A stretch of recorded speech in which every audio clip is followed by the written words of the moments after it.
দাঁড়ান, আসছি। ধুর, আবার এসেছে।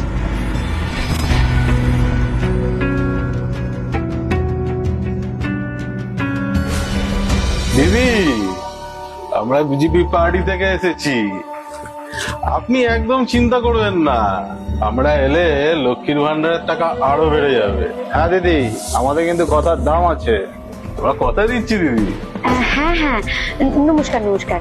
নিশ্চয়ই, আপনাদের আমি একটা ভিডিও দেখাই।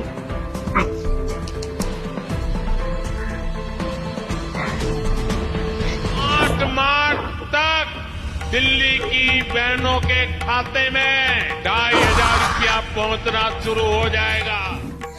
দেখলেন তো, 2025 মার্চে দিল্লিতে গিয়েও সেম কথা, মা বোনের অ্যাকাউন্টে টাকা ঢুকে যাবে। আজ 2026 এপ্রিল, টাকাটা কোথায় বলুন তো? দিল্লিতেও হয়নি, রাজস্থানেও হয়নি, বিহার ইউপি কোথাও হয়নি। ও, বিহারে তো আবার উল্টো, লোকেদের অ্যাকাউন্ট থেকে উল্টে টাকা তুলে নিয়েছে। এইসব প্রতিজ্ঞা দিয়ে যে পূরণ করবে না, এটা সবাই বুঝে গেছে দাদা। তাই সেটা নিয়ে আর কথা বাড়িয়ে কোনো লাভ নেই, বুঝলেন?